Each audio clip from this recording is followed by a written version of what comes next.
Everybody, this is the Art of Mindful Medicine, episode number 21, and I am Dr. Seth Gilson, your host, and I'm a biological dentist, certified yoga teacher, speaker, and coach. And I have a very special guest today, and her name is Dr. Jill Crista. And Dr. Crista, thank you so much for being willing to come on here and talk to us. And I'm going to give you a brief intro, and then we'll get right into it. So, everybody, Dr. Crista is a naturopathic doctor. She's a best-selling author and internationally recognized educator on mold illness. She helps people recover their health after exposure to toxic mold. Dr. Crista is the author of Breaking the Mold, 5 Tools to Conquer Mold and Take Back Your Health. She also provides online training for medical practitioners to help them become mold literate to efficiently and effectively identify and treat their mold-sick patients. Dr. Crista, again, thank you so much. Stay high, and we'll get started. Thank you. Thank you for the invitation. I've been really looking forward to this conversation. Absolutely. Me too. Yeah. So, as always, and I always like to start with gratitude, so if you don't mind, please sharing with us 3 things that you are grateful for today. Oh, today I woke up to a gorgeous sunny day. Beautiful. So yeah, I love that. I have a beautiful view out of my bedroom window. So I woke up and looked outside and 3 things. There were 3 deer in the yard and oh my gosh, they're so precious. Majestic, So I had right? to kind of sneak around so my dog didn't notice that I noticed them so that they could have a peaceful walk through. I was also really grateful for my brain today. I had to figure some things out in my house, just little chore kind of things. And I was really grateful for the fact that I can figure out how to do these things. So things like YouTube and Google, and I'm so grateful for all of that Yeah, because it really does, it's made life a lot easier. I'm sure. Yeah. I know, So did I actually. get 3? I I think don't that know was if I 2. got 3. Okay, so 3 is wow, but probably my kids That's a also good one. had some fun texts back and forth, and they were making fun of me, which is part of our pastime. And yeah, they sent me a meme of it just shows a mom like a hand like this, Uh-huh. and the little meme says, "When you open candy in the back seat, this is what your mom's hand does," or something like that. And my kids said, "Mom, this is totally you," you know. So yeah, I've got some pretty nice things. Yeah, Nature, absolutely. brain, and kids. Yeah, I'd say those are 3 good ones. So, Yeah. uh, so mold is a really interesting topic that I feel like a lot of people don't know a whole lot about. We certainly don't learn a whole lot about as practitioners. Right. Um, just briefly, because obviously we're going to get into more detail about this. How did you find yourself in the niche of mold toxicity? These kind of things find you. Yeah. Okay. Yeah. I set up my practice in southern Wisconsin as a naturopathic doctor, trained in primary care medicine. So I was doing a family practice. Mm-hmm. But where I ended up in this area ended up being a Lyme endemic area. And Mm-hmm. I really wasn't super aware of what Lyme disease did other than like a joint problem. Mm-hmm. And so I ended up with quite a few Lyme patients. In natural medicine, functional medicine, when we find and treat the cause, we have really hardworking patients. People come to me expecting homework, Mm-hmm. and they usually work really hard, and they get the results from that. So I saw a lot of people very temporarily because they would get better, and then we were done. And I taught them to fish rather than catching the fish for them, Yeah. that kind of thing. Um, there's this group of patients that just were not getting better. And in a couple of them, we had diagnosed Lyme disease. And so I became a Lyme specialist. And Mm-hmm. so then I start getting all the Lyme, the chronic illness people that aren't getting anywhere. So I ended up being a Lyme expert. And again, find and treat the cause. When you treat Lyme and co-infections, people get better. That's just kind of, it can take a while, but yeah, there's improvement. But again, there's this little group of patients that just weren't responding to those things. And in one of those patients, they found black mold in his home. Mm-hmm. And that started this whole like Pandora's box for me because I kind of I did have environmental medicine training in school, which is very unusual. Mm-hmm. That's a naturopathic doctor for you and not, your standard MD conventional medicine. Mm-hmm. So I understood mold as kind of an allergy problem. And sometimes if it's the really bad stuff, it can cause neurological things. And that's pretty much all I thought of with mold. But as I dug into the research, I was like, oh my goodness, this is so much more. Yeah. And I'm not a shoemaker person. I'm not shoemaker trained or anything. So this is all just me on PubMed, trying to figure this thing out and how to get this guy better. As I was looking at all the research, I'm like, oh my gosh, I wonder if now this symptom is what, or if, this symptom that this other patient is having, I wonder if that's mold It's for related her. or something. Yeah. And, so it was all of these kind of like, I wonder if mold is what's going on with these other people. And sure enough, it was in almost all of those non-responders, it was a mold exposure. Yeah. So yeah, I just worked and worked on that. Yeah. No, I mean, I feel like this is something that, I mean, oddly enough, just isn't talked about very much, but is pretty widespread. Yes. When you actually look down into it. Oh my gosh, so much more widespread than I thought. I mean, you don't know that till you write a book and then you get all the feedback and that kind of thing. But I kind of thought, I knew I was a niche doctor. I had become that. I went from family practice into these niches. And so it's like, okay, I get that my viewpoint of how many people are really affected by mold is probably way skewed based on who I'm seeing, because I'm getting all these people with like complex chronic illness. Of course, yeah. And so I was like, okay, 85% of the people I work with are dealing with mold in somewhere in their story, whether it's pandas and pans or chronic Lyme or, all these other things. Man, I was shocked. I wrote the book and I thought, this is for all those people out there, that are going through this. And it was because we then had, after, 10, 15 years of working with patients with mold, we had mold in our own home and it duped me. And it wasn't until the flood revealed itself that I was like, oh my gosh, this is mold. Yeah. Duh, because brain fog is one of the first things it does. And then I knew exactly what to do. I had my whole toolbox was right there for me. Once I finally identified the cause, then I could treat it. And that's when I just felt like, oh my gosh, I need to write a book, because it's not rocket science. It's all things that they can, for the most part, most people can get access to these things. It doesn't always take drugs. And actually, this is one of the few conditions that does better with natural medicine than with pharmaceuticals, because a lot of people become very sensitive to pharmaceuticals once you've been exposed to mold. Yeah. Gotcha. So it was just sort of like, okay, I got to write this book. And then after writing it, then I'm realizing then, if you look at some of the estimates, like through CDC, they're saying, actually OSHA estimates like, about 25% of buildings have been affected with enough water damage that it could host toxic mold. But the people that are in the more mold inspection world, they're saying that is way too low, way underestimated. They're saying it's probably more like 50% of buildings in the U.S., which is crazy. Yeah, because I feel like what's reported is probably not what's really happened. No. So I mean, that statistic's got to be, significantly higher, like you very just said. Different. So, and everybody, again, the book that we're referring to, that Dr. Crista wrote, is called "Break the Mold: 5 Tools to Conquer Mold and Take Back Your Health." So I would definitely recommend you guys check that out. That's the book that we are referencing. But briefly, I want to kind of roll back time a little bit, and I want to hear a little bit more about you and your childhood and where you're from and things like that, and what your life was like growing up.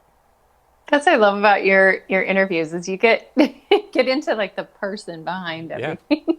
Yeah. That's how again, so one of my main reasons for doing this, it was to connect people with people, because when you just go to the doctor, yes, you go to the doctor, usually you go, a lot of people would take, by the time you go to the doctor, it's also kind of a little on the tail end of things.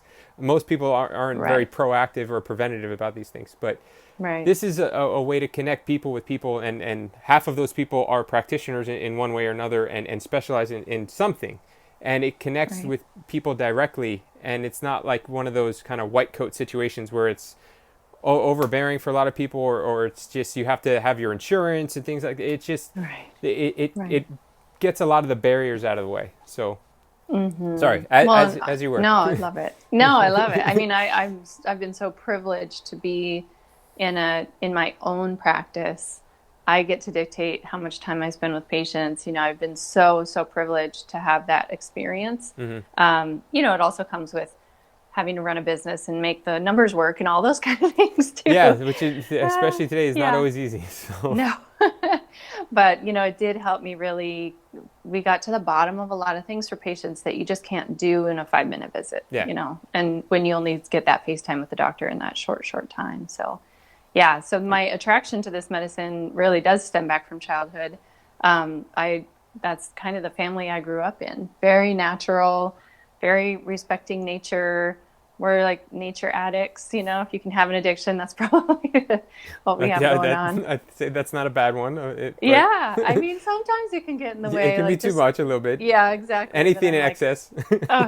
like I think we need to have our appointment outside today because it's a gorgeous day. So we drag the chairs outside and have the appointment out in in the grass outside of my clinic. So, That's awesome. there were probably some things that probably pushed that nature addiction probably pushed things a little weird. My patients liked it. Yeah. Yeah. There you go. Yeah. So I was raised in Wyoming. Mm-hmm. You don't hear that very often because Yeah. there aren't very many people in Wyoming. And it was an idyllic place to grow up. It was, we had full run of the prairie, full run of the mountains. On the weekend, my exhausted parents would drive us to the mountains and then like take a nap on a blanket, and the kids would just like go up the mountains, do bouldering and that's awesome. scrambling. It was great. Like I had no idea how amazing it was until, you grow up and you look back at that. And now I'm having my own kids. And, it's like, wow, that was really incredible. How much freedom we had. So yeah, my brothers and my little sister and I were wild things. Yeah. Awesome. Yeah. So who would you say is the most influential person in your life growing up, and why? Oh, wow. That's a tough one to nail it down to just one person. You can say two if you want. I mean, I don't want you to have to. Yeah, I I don't can want it to explain feel- to all my Yeah, parents. right. Yeah. You can lump Yeah, I'm parents also- as one if you want. Yeah, I think we'll have to say parents. Yeah, but that includes 5 people. So yeah, that's Okay. a lot. You have divorces and remarriages and all this kind of stuff. Yeah, So yeah, things happen. I'm very, very lucky. Both sometimes teaching you what not to do, and sometimes, most of the time though, very lucky that my teachers and my parents were teachers of how to do things, and even grandparents. Like I was just thinking about this today, how much optimism is a learned art, and that it's not something that you just are born with. And I've had long conversations with patients about this, like when they're going through cancer therapy or something like that. They're like, how are you so optimistic all the time? And first of all, it's because I have all these tools right here. So if what we're doing down this path doesn't work, then let's just shift gears and see if there's a different way to do it. Let's dig a little deeper. Let's find more things. So I'm in the business of solutions. So that's one of the reasons I get to be so optimistic. But I realize it's also because I was trained that way. And I was thinking of a story today that just about optimism. My grandmother, we were at the funeral for my grandfather, her husband of, over 50 years. And she's standing there in front of his casket. And I walk up to her and I said, Grandma, how are you doing? She said, I'm just so grateful that the weather was calm today so everybody could make it here safely. And I just Not what you would have expected. No, but from her, it was absolutely what I would have expected. Really? Wow. So yeah. So the people that influence you, that shape you in your life, your parents, your grandparents, your aunties, your uncles, that tribe or your neighborhood or whatever that is, if, you're adopted or something like that, your tribe really matters. And I think that that's really important, that as you grow up, if that's not a nurturing tribe for you, that you find your own, own people. I think that's really important for people to understand. And we've had discussions on the show about that before, but we are communal beings. And being in community, whether it's just being present in the community or eating together, whatever it is, it's really, really important for our overall health. So and that's what you're doing. That's what your mission here is so cool, because that's what it's all about. Creating it's like community. finding community of people who speak your language, and I know that can be dangerous if you get too much of an echo chamber, but the idea of just more, not even necessarily on specific beliefs, but on the core values and the vibe that you're working on. Like just trying to make sure that you're raising your vibration, and you not only share that with the world, but also like be around people that can do that for you as well. Yeah, I mean, we're all energetic beings, right? So, Mm-hmm. and yeah, we have highs and lows, and sometimes we're in the middle. And the Right. importance of having that community is the majority of it on a regular basis are operating at that higher energy level. So, I mean, if you that's something you're part of, even if you're not feeling great that day, if you're tired or whatever the reasoning is, that community is going to help you just by you simply being a part of it. Mm-hmm. And that's Mm-hmm. so powerful. Yeah, and sometimes you're the taker, and sometimes you need to be the giver as Yeah, well, and 100%. everyone figures that out for themselves. I am a massive introvert. Like I refuel with just me and myself and nature. Again, Hmm. I mean, it's loud out there, lots of trees talking, owls talking, all kinds of things.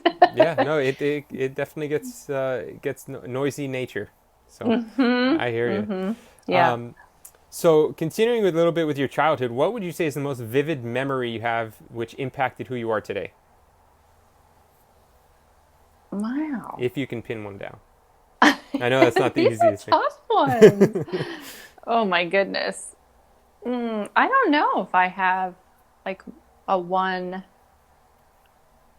That's a very hard question. I don't Or you can know. pick anything that was interesting or something that was impactful. Yeah. I can just remember just more the routine of life. I mean, I had plenty of adverse childhood events that shaped my quest for spiritual work on a daily basis. Hmm. There's definitely, being mindful is and being intentional and all of those kind of things. That's after going through some crud. Yeah, So I think that's sometimes those are the things that are most impactful. So right when you said that, or when you asked me that question, that was the first thing that popped in my head is that's like the answer. a lot of duty. And, Yeah. that's that can shape you. Yeah. But you can either make it shape you into a victim or you can make it shape you into something that is like, okay, then you start asking all those big questions. What are we here for? What am I going through all this? Even as a little one, why am I going through all this? What's the bigger Yeah. purpose? That was there even as a little person, which tells me that, my soul have been with it for a long time. Yeah, right. Yeah. Yeah, no, I mean, unfortunately, I think that's the density of our bodies. Like a lot of times we tend to need to go through crap to Yeah. kind of reach that next level. And like you said, it's an absolute choice whether which direction you go. And I think that growth factor, and again, if having that community around us really helps keep us in that direction that we know we generally want to move to. So Yeah, I'm really working on that one right now, and it's been so fun to talk with you offline, because yeah. I know that we can just like go here, but I'm struggling with that idea that like we came here to learn something, and that everyone all the hard stuff is about teachers, and it's almost like we're applying the school model Hmm. to a soul, and I'm looking back at that now that I have a little more space in my life to think about things, and I'm like, I'm hoping that our new normal that we can let go of that narrative, because I think the old school shaman healers, light workers, people that are doing the work that we do, we were picking up the burdens for people and carrying them for them. Hmm. That was kind of like the energy of that it's like, oh, no, no, no, I'll put that on my back and I will take it for you. Hmm. That's very much like a Christ model and all of that stuff, like dying for your Yeah, sins, yeah. bleeding for your burden, that kind of thing. And my teachers now are helping me see, and I've been working with various different kinds of teachers for, gosh, my teens, are, continue to have to remind me that the light workers of this next generation, this next evolution of the planet is about being the embodiment of joy on the planet. That we are the example of joy and light and Yeah. love and all those things. It has nothing to do with like we lovingly hand that burden back to the person and say, this is yours. This is Yeah. you, this is a gift, but also it's, something that you need for you to find that place in your life.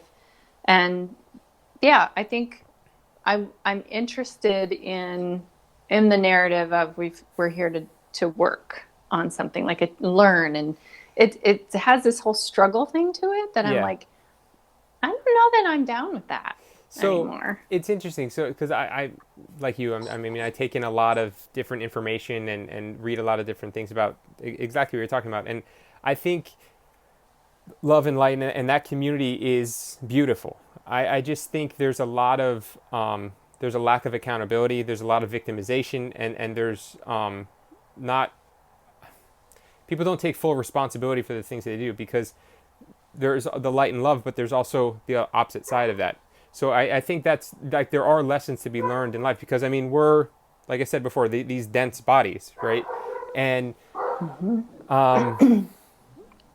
And I agree it's with you. I think it's a binary system in a way of which direction is your vibration going, which arrow are you yeah, subscribing to at this moment that you're choosing that's to, rise or to reduce the frequency that like you're succumb working to be a in. victim basically. I mean Mm-hmm. and like you said and this is what it's all about. It's a choice.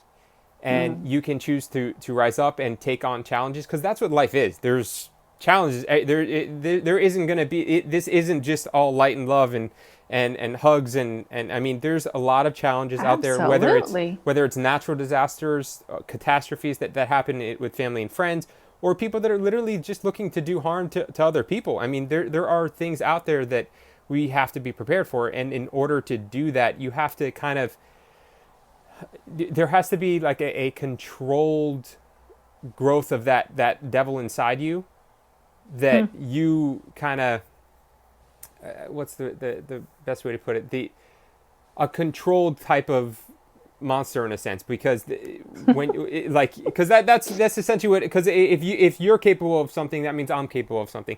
If somebody else is capable of something that means I'm capable of it.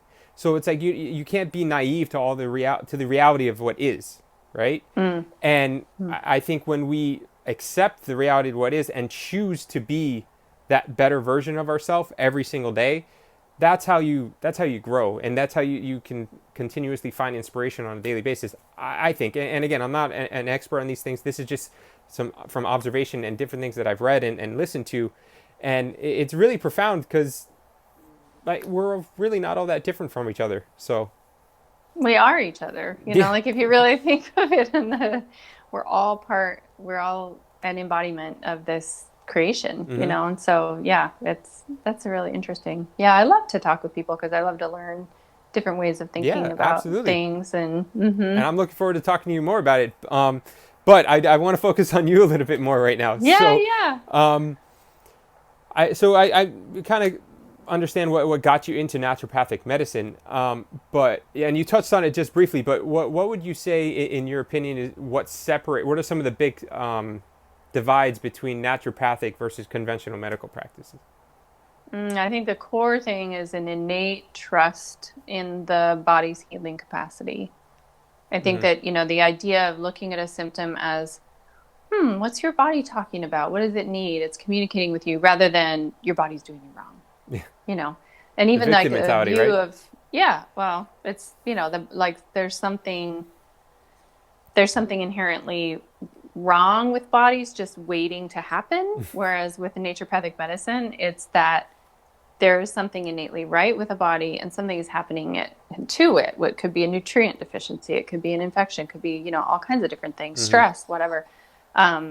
So what uncovering and assisting that innate healing capacity in the body and really trusting the process. And what that can look like is, if somebody has a food sensitivity and they go off the food, a lot of times they will have a massive skin rash or acne or eczema or something. Like there will be an expression of the body moving it from the deep to the surface. hmm And as a naturopathic doctor, I could talk to my patients about that and have them anticipate that so that when they do have that cutaneous or that top layer expression, they're super psyched. And they call me, I say, call my office and leave a message with the receptionist when this happens. Here's cream just in case, or, you will leave it in the medicinary for you. You can pick it up if it happens. If it doesn't happen, that's okay. You're still on the healing path because you're making those choices again, which arrow, which way, hmm every day you make those choices. You're on your healing path. You've given up whatever food it is that we've determined is agitating the body. for a temporary period of time while the body heals. And then it's amazing to have my receptionist say, "Woo, got another skin rash," instead of, "Oh my gosh, a skin rash. That must be, no, it's whatever food you were eating, you needed it. And now we have a problem, and now we have to suppress the rash, and we have to push everything." So I think that's just one example of how that might play out. Or like autoimmune disease, somebody with a more holistic viewpoint isn't seeing that that's a body that has an immune system that's in excess and out of control. I see it as a body that's in so much deficiency, it's lost discernment. And that's just like any of us. If you get behind on anything, you have, bills to pay and stacks of papers and mail and dishes to do and laundry, and you've got a project to do for work and blah, blah, blah, blah, and you start to just if that goes on long time, then you just find yourself like doing the easiest thing next. Or maybe you even decide, you know what, I'm just going to throw out all my dishes and just get paper. You know what I mean? So that's like what the body is doing on the inside with an autoimmune disease. Rather than shutting it down, we try to figure out what's depleting it and nurture it so it can remember the that discernment of like what's a problem and what's not a problem, and then what needs priority. Yeah. So it's working with the body and seeing where there may be any kind of deficiencies or anything like that, rather than just kind of, this is what happened, this is what you have to do, and let's hope that it works. And do we use steroids as a naturopath? Yeah. I use antibiotics, I use steroids. We do need things that shut things down sometimes, antihistamines, whatever. But that's done that's not done as a life sentence. That's done while we're doing all the other things to tell the body, you got its back now. Yeah, it has a short-term purpose to it, and it's very, very goal-driven for the short term. So that makes sense to me. Yeah. So, obviously, we were talking about mold a little bit earlier, and you mentioned that you had mold in your home. So what was your biggest takeaway from having mold in your home? Everybody needs to know what I know. Okay. Well, there's the book. Then there's the book. I was just like, I felt so duty bound to share and to scale it big time. And since I've started scaling big time, I'm realizing what a massive problem this is. I had no idea how many people were really affected. Yeah, it's crazy, and we're gonna get into all that. But I really appreciate the book, and I'm actually looking forward to reading it. I have so many books on my docket to read. So I can't imagine. I know, I've got the same thing. I'm looking at my bookshelf like, oh my and I just ordered 3 more, and I'm like, whatever. But it all get put to good use. So yeah. All right, so let's shift a little bit. Mindfulness, and I know we mentioned it a little bit earlier, but what does mindfulness mean to you? I would say intentionality.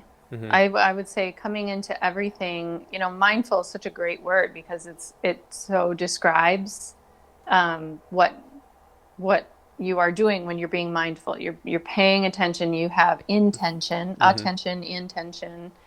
I would actually take it though a little, I think it's like the body spirit mindfulness, that I think that mindfulness is much more than just your thinking brain.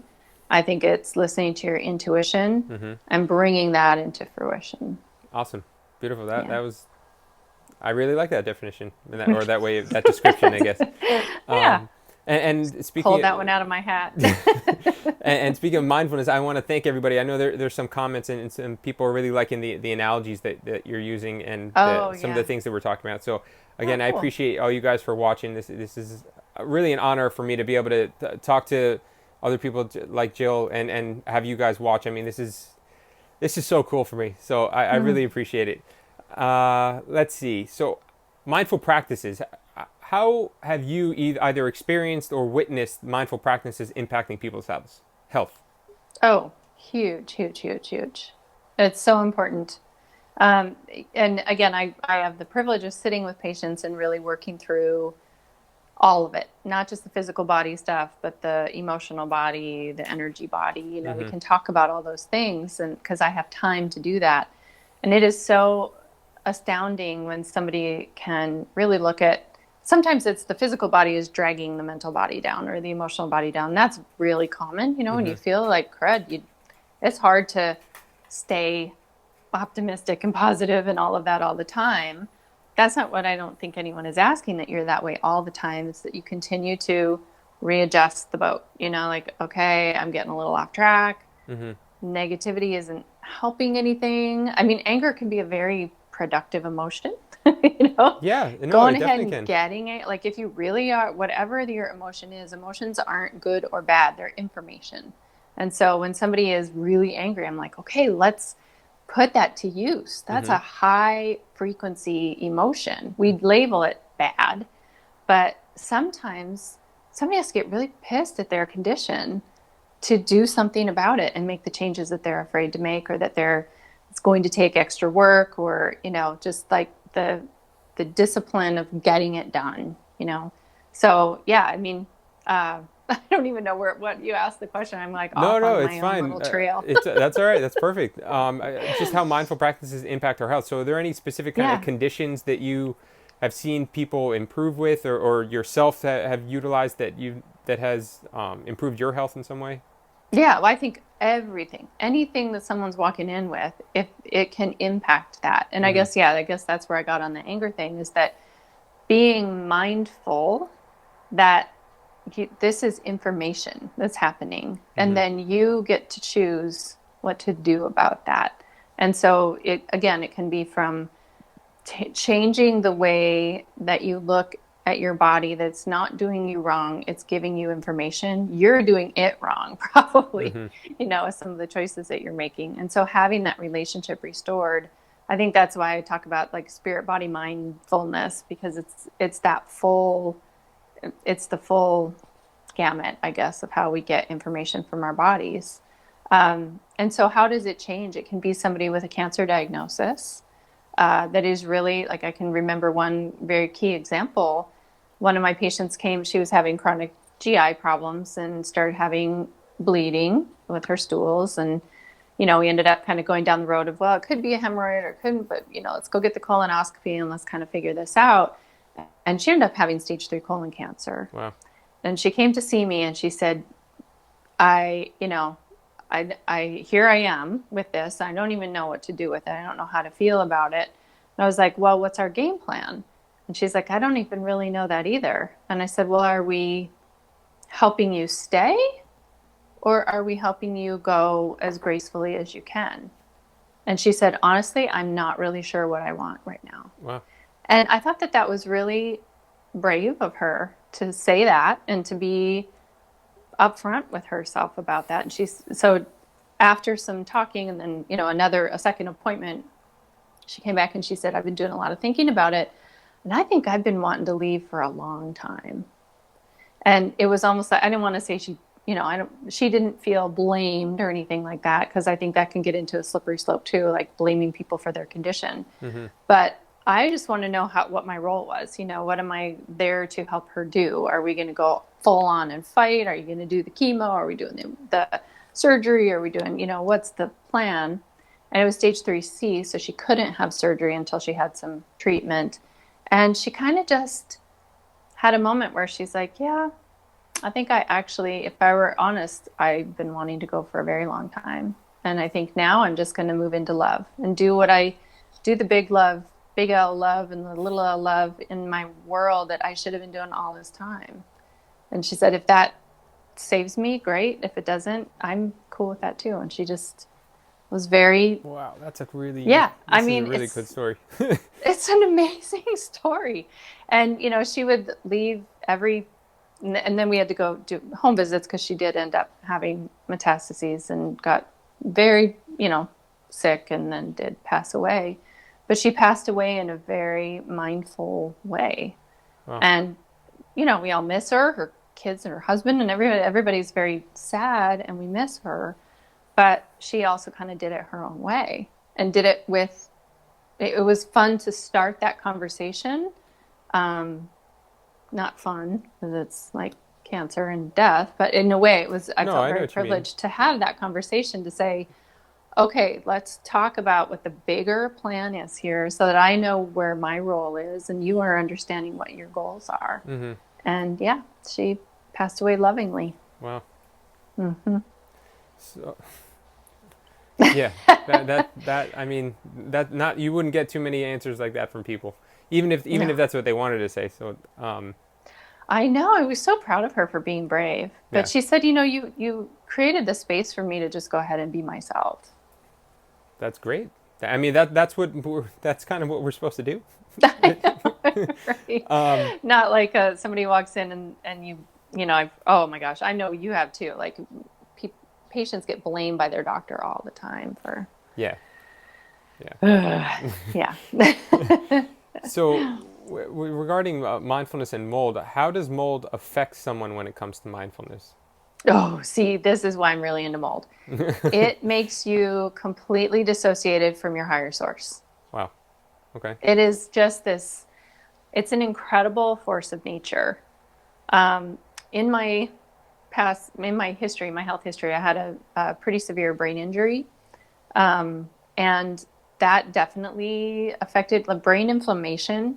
That affected my connection to higher source. And that was just such a scary time in my life because I'm like, oh, I have felt held my entire life. Like I always knew, like, even if I didn't have, you know, 99 cents to go get food or whatever, like I'm spiritually, I am held.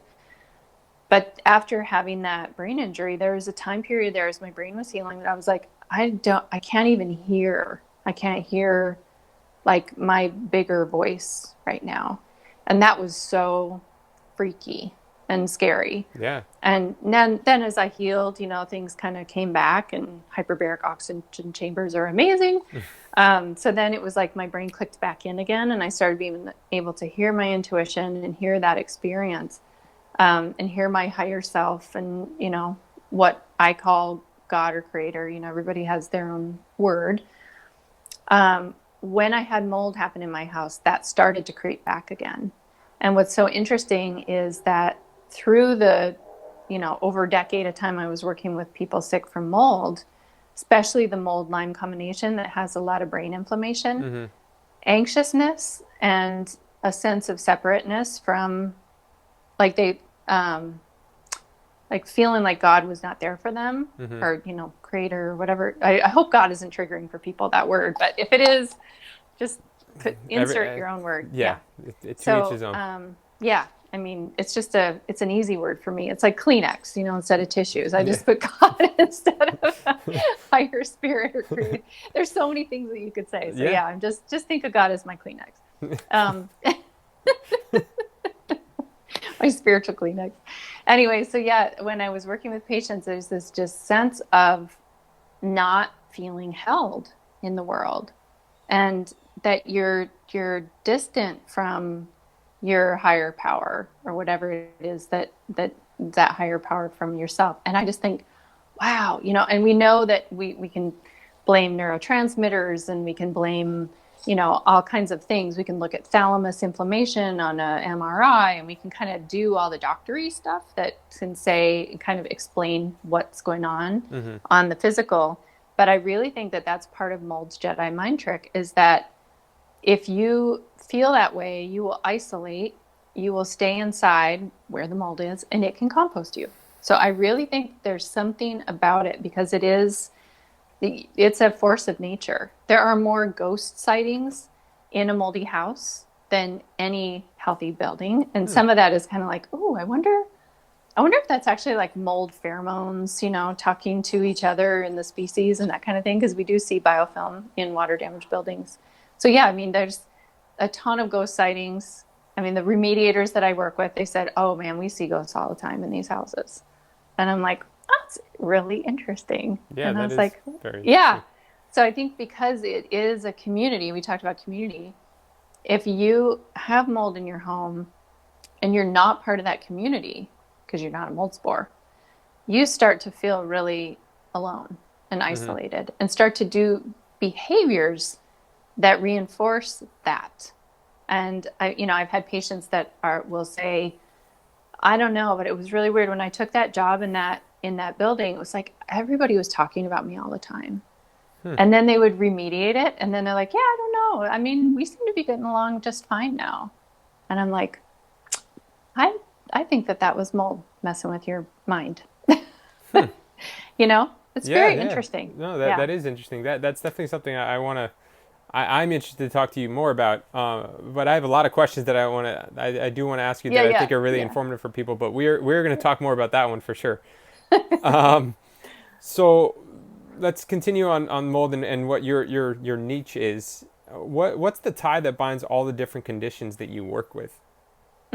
Neuroinflammation. So nerve and brain inflammation, Mm-hmm. primarily brain inflammation. Yeah. So things like brain injury, mold, Lyme disease, autoimmune diseases of the brain. Those are all, that's kind of the thing where I like to hang out. And Mm-hmm. again, it's an endocrinology. So much of our endocrine system, which is our hormones, Mm-hmm. starts in the brain.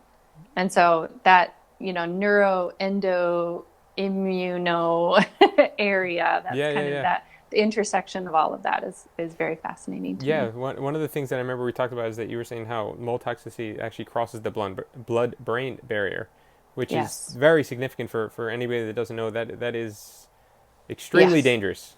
So, Yes. Yeah, the toxins there, and not all indoor toxic molds.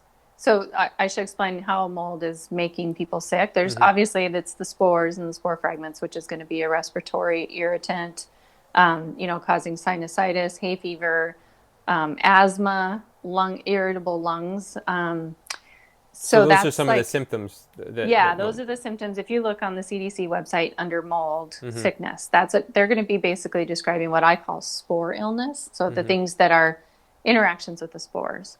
But for my patients, the majority of their symptoms are coming from the toxins and the chemicals.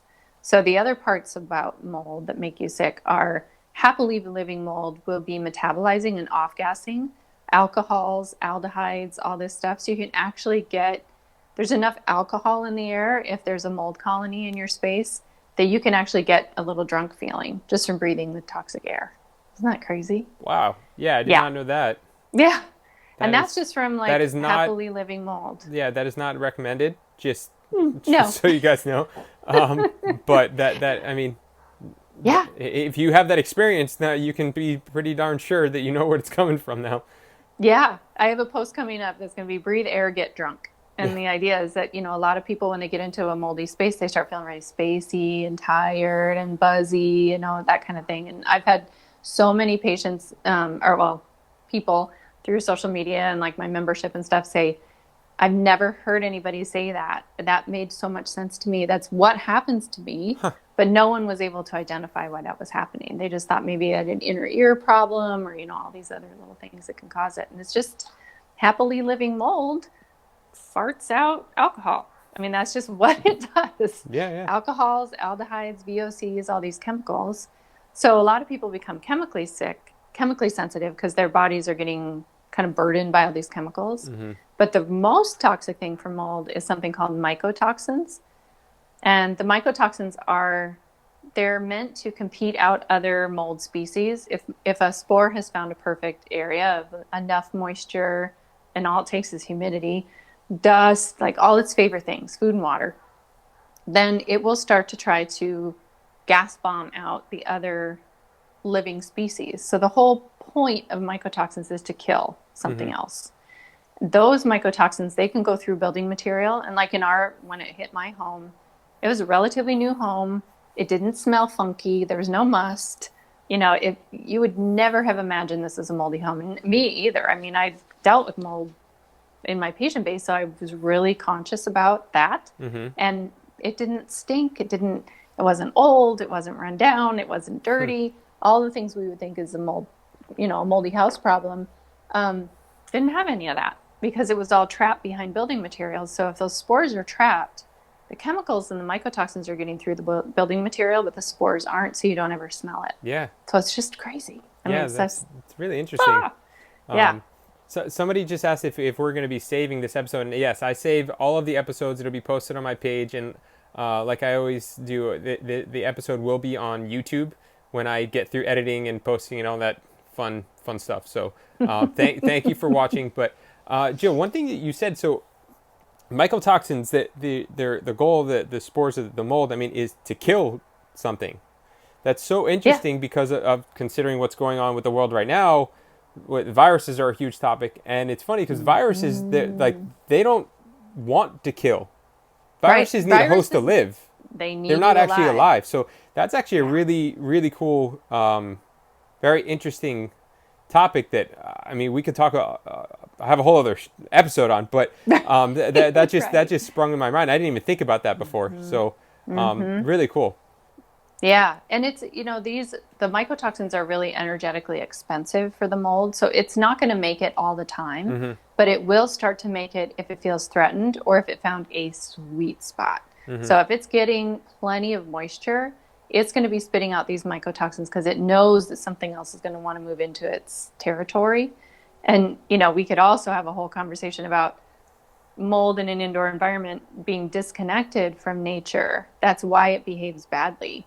Mold in an outdoor environment, when it's got all the other forces of nature to control it and it knows it's part of a community, doesn't form mycotoxins at the same rate as when you dissociate it from its natural state and put it in an indoor environment. Very interesting. That is, I hope people, if you didn't catch all that, because that was a really important little segment there. If you didn't catch all that, you need to watch the replay because that was really important for you guys. Very important. What's the best detox for gliotoxins? Oh boy, that's a very detailed question. That is a detailed question. So in brief, if you could give a very short answer, and then I can't see who the name was that asked that. They can definitely reach out to you and contact you directly. Yeah, I'm pretty good on social media. I'm a little sporadic, so I'll apologize in advance on that one. Audio went out. Just for a second, I was just getting a phone call. No, that's okay. I saw you, but then you went on mute, so that's okay. Yeah, okay. So gliotoxin is one of the mycotoxins that indoor toxic molds make. So when we were talking about the various things that can make a person sick from being exposed to mold, gliotoxin is one of those. We also our own yeast, candida, in our body that we normally live very peacefully with, we need a certain percentage of candida in our gut as part of a healthy microbiome. But when you've been exposed to mold, you're more prone to having a candida overgrowth, and the candida starts to behave badly as well and can secrete gliotoxin as well.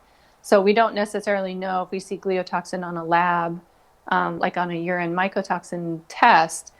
We're not really sure if that's a candida overgrowth or if that's from your indoor environment. So that's a little education about gliotoxin. Good. Awesome. Yeah, so I kind of have categories of things. In my book, I have 5 steps or methods. So it's a stepwise process. And it is literally like peeling an orange. So that was the best thing I could think of to describe everything, because there's 5 steps, but the first 2 have to be done nearly 100% to get resiliently well. So the 5 steps are avoidance. So yes, you've got to get out of the mold. You can't get better if you're still in the mold. Second is fundamentals, which should be all the stuff you and I talk about, the sleep, nutrition, exercise, movement, those kind of things. Third is protect, and these are certain things that protect your body from the damages of mycotoxins. Fourth is repair. So you're repairing the areas of the body that were damaged so that you can get everything ready to, fifth, fight the mold. And because what we've found is that when you start to give the body antifungals, and this was an experiment done in a petri dish, when you put amphotericin B on a mold called Aspergillus, it will actually kick up its production of mycotoxins to defend itself. So again, going back to understanding what's the purpose of these mycotoxins, it is defense of self and territory. And so if you go right into the body and try and knock out the mold, it's going to start to just make more mycotoxins and make you more sick. Yeah. So even though you're dealing with already a big toxin burden. So I love the question, how do you detox that? Because that means that person is already fully on board with the fact that they're recognizing this is not just an allergy problem with spores, but it's a toxicity illness also. Good. Beautiful. Yeah.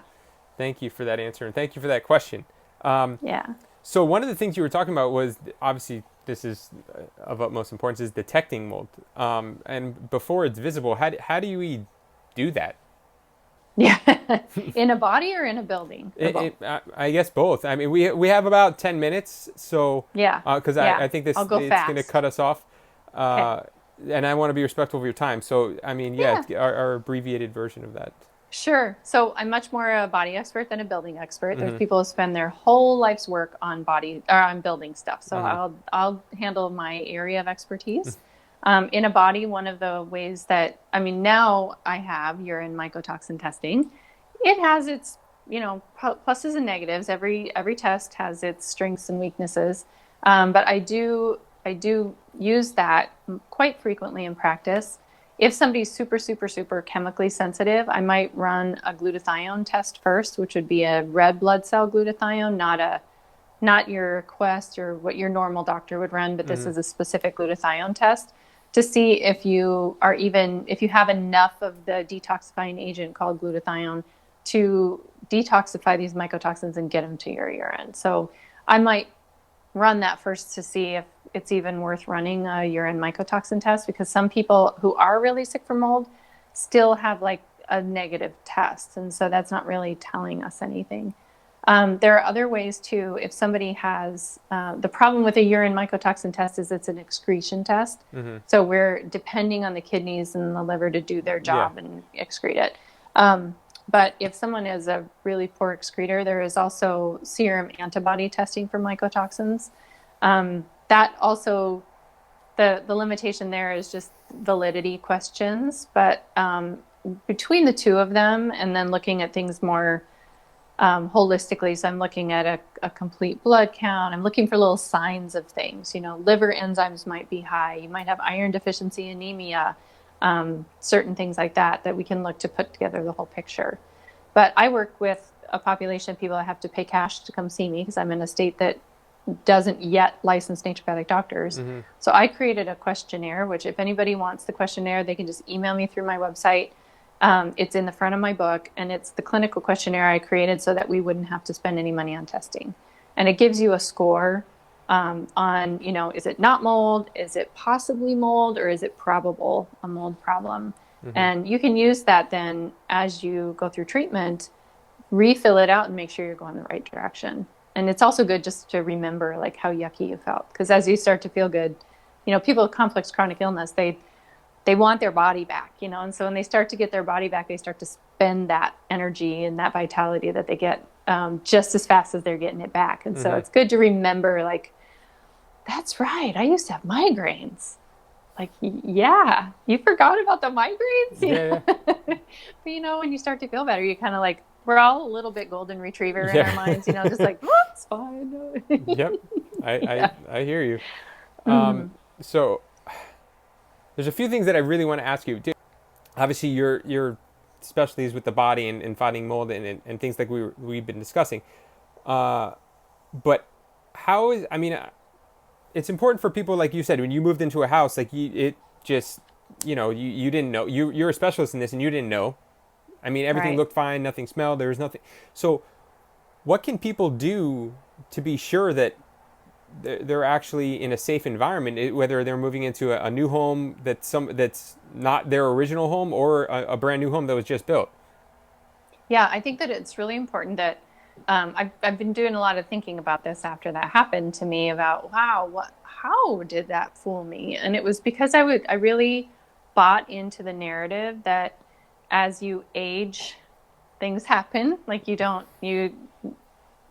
Achilles heel things get worse. That's Mm-hmm. just part of aging. And my kids were at the age where they were going through puberty. I had just had a really severe loss in my life, and we had just moved. So it was like, you add up all the stressors. I kind of bought into the narrative that I'm just getting older. I'm stressed out. This is just the grief. It's just my kids having hormone changes. Like, you start to explain away all the symptoms. Yeah. And that's the really insidious thing with mold, is that it will take whatever your Achilles heel is and make it worse. And that my Achilles heel is different from yours, which is different from my kids, which is different from, everybody has a little bit different history, biology, biography, as it makes those things worse. It doesn't happen like for some people it can. If you've had a previous mold exposure, it can be pretty abrupt. But if this is kind of like your first run at it, or you've never had someone make those connections that it's mold, these can happen very, very slowly, very gradually over time. In most of my patients, the symptoms could be worked around with caffeine or sleeping pills or skin creams or, whatever, probiotics or whatever. It could be worked around for about 3 to 6 months. And it can take that much time for the symptoms to become loud enough for you to say, wow, I just don't feel good.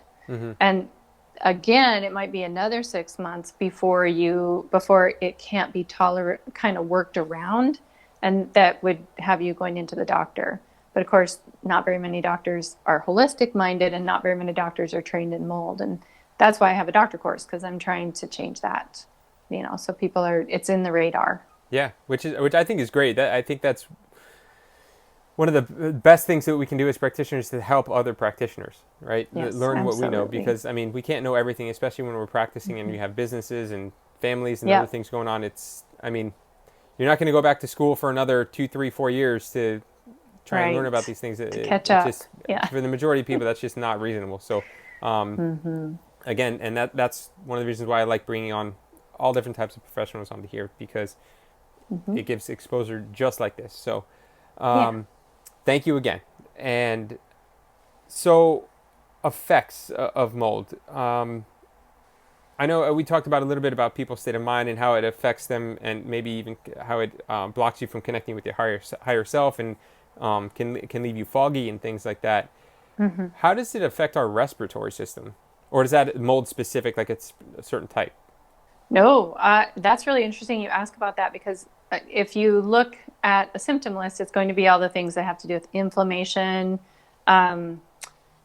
like things that have to do with increased infections, asthma, inflammation of the respiratory passages, sinusitis, postnasal drip, sore throat, all of that kind of stuff. Yes. But what I find really interesting is also our bodies in its wisdom start to underbreathe. Also, your body has decided that, wow, if we're breathing stuff that's toxic for us, because it knows, that's why a lot of people have anxiousness. It knows it's breathing stuff that's not good for you, so it'll start to underbreathe. And so a lot of times people need to be actually taught how to belly breathe again. That's where yoga and all the stuff that you do is so important. Yeah. Because you really do need to relearn how complete breath feels. And that's part of that whole thing we talked about in the 3 or 4 videos prior, in the very beginning, is that connection with source is so much the breath. It's so much the vagus nerve going through the diaphragm. And again, we can talk about all the doctory things, all the things on the surface, but it's really about trust and breath and connection. And mold messes with all that. Yeah, truly does. Yeah. Okay, so a really cool post that I saw that you made was about coffee and mold. Oh, yeah. So Yeah. I thought that was really cool, because I had no idea whatsoever. So please talk to us. How can coffee help with mold toxicity? Yeah. So it is, I'll turn that on its ear a little bit, that it can help. It's just, the post is more about, like, people with mold toxicity tend to crave coffee. And I'm not necessarily saying that somebody should take up a coffee habit, or that, more is better, that kind of thing. But coffee is a bitter, and bitter flavor on our tongue moves bile, and bile is what helps us detoxify mycotoxins out of our body. So it's, and I think some people took that as like, woo, she told me to drink a lot of coffee. And, the whole point was like, no, it's because it's more about craving coffee. And there's a reason behind it, which is that the more mycotoxin you're exposed to, the more sluggish your bile becomes. And so you start to crave things that are going to push that through. And that would be the same for any other fat soluble toxin. Like, we're exposed to a lot of VOCs, we're exposed to a lot of PCBs, plastics, dioxins, all of these things. our society, it's not a mystery to me that we're a coffee and dark chocolate craving group of people, because we're also some of the most toxic people. And I do want to jump back into, like I said, where we left off, but I want to do a little bit of recap of some of the questions to kind of get back into the rhythm of things. And if you guys didn't see the first video with Dr. Crista and myself, we talked a little bit about her background, where she's from, and how she grew up, and about mindfulness, and how spirituality and mindfulness and meditation and breathing especially, and that's something we're going to talk about a little bit more, is so important for our overall health. It's just really second to none, and it's something I really hope everybody starts to get a better grasp of after the last year, and things that are going on, and how important our breath is, and to just stay centered and grounded in ourselves. So one of the questions that I wanted to recap on is how we can detect mold before it's actually visible. What are some of the things that we can do? Oh, in a building or in a body? In Well, a, I guess that's two questions. So, okay. in a building, I guess we can start. Okay, so Brian Carr of Mold Finders Radio, if anybody is interested, he is the expert in this, and he has so many resources. Mold Finders Radio is just amazing. Um, what he has taught me is there's like 6 or 7 cardinal signs of having water damage in a space.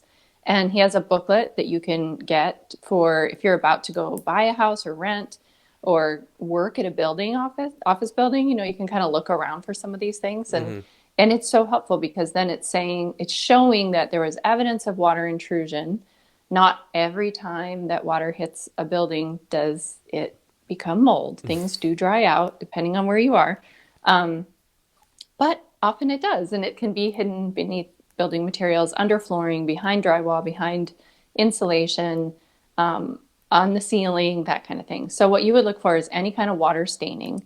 So it's a discoloration of the paint.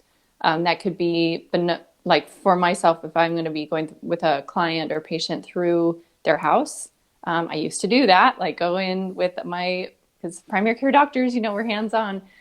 So we would go through the prospective house and we go look for all of these little signs. So you look for anywhere where there's plumbing above or a roof above, you check out all the ceilings. If there's any water staining, there's a possibility that there's a mold problem.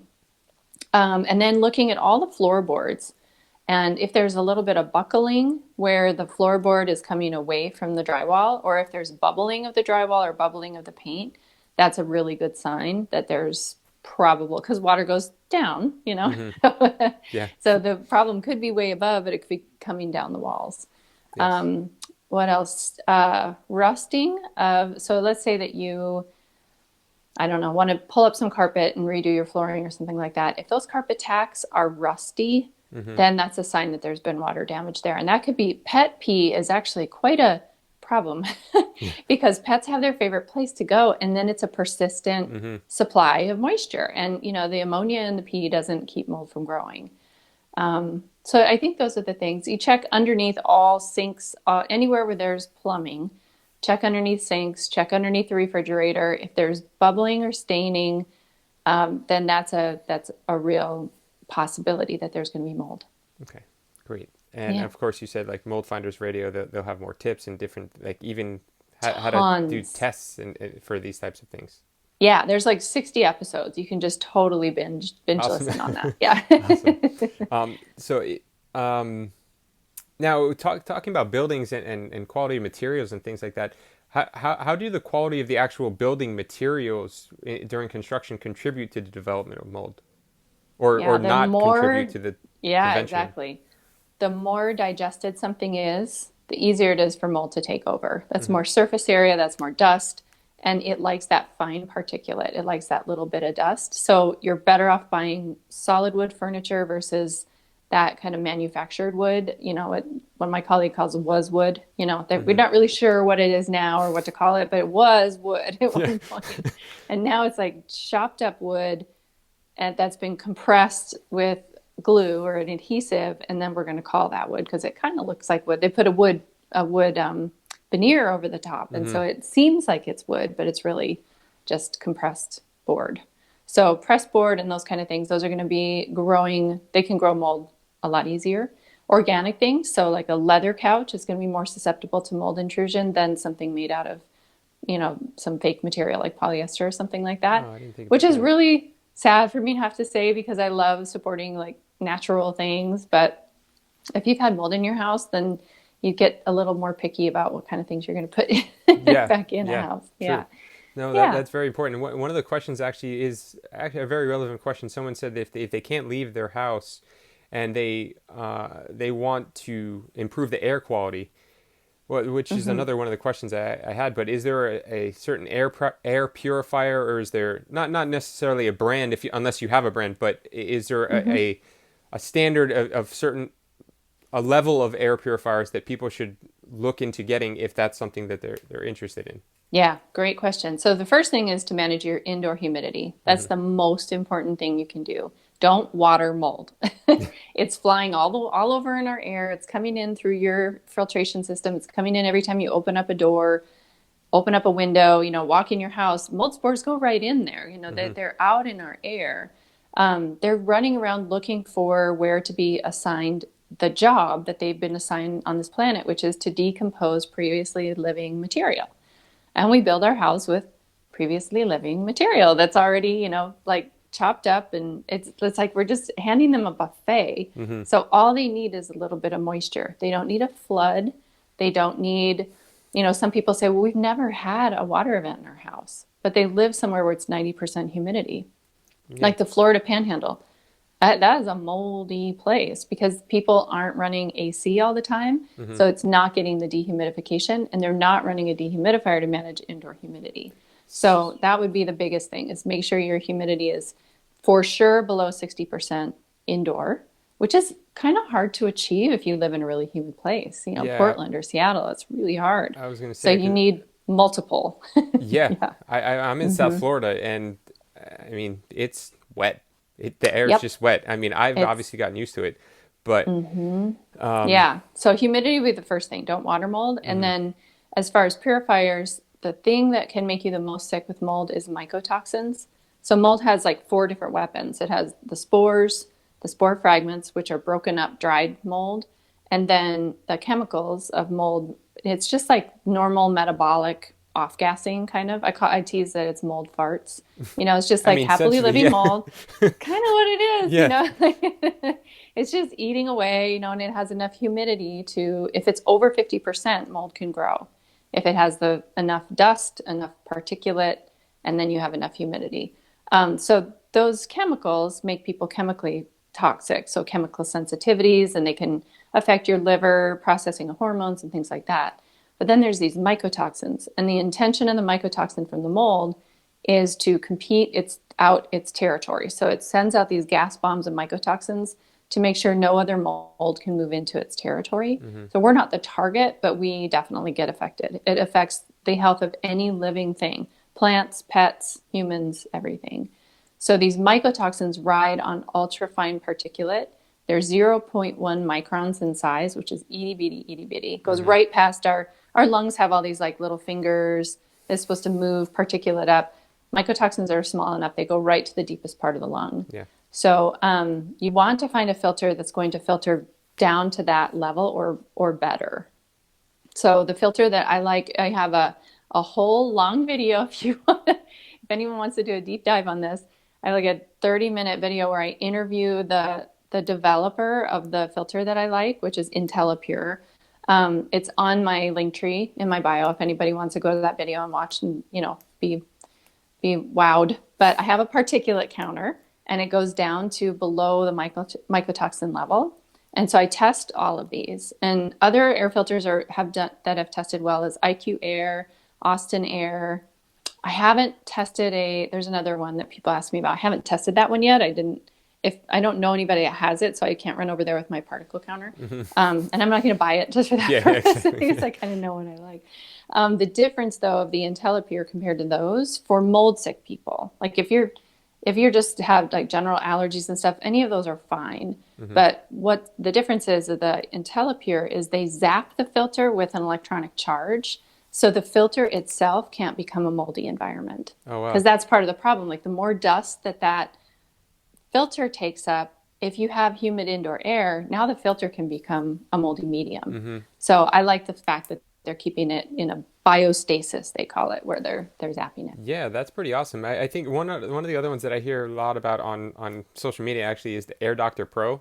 That's one. Thank you. Yeah. Yep, that's the one. People keep asking me about. Have you? What do you think of this? And I'm like, I haven't tested it with my particle counter. Because any company can say Yeah, anything. pretty much. And And that's yeah, why I'm really not skeptical. I just don't know. yeah, And so I'm definitely going to check out that video that you have on your link tree. yeah. So I definitely suggest everybody else do that.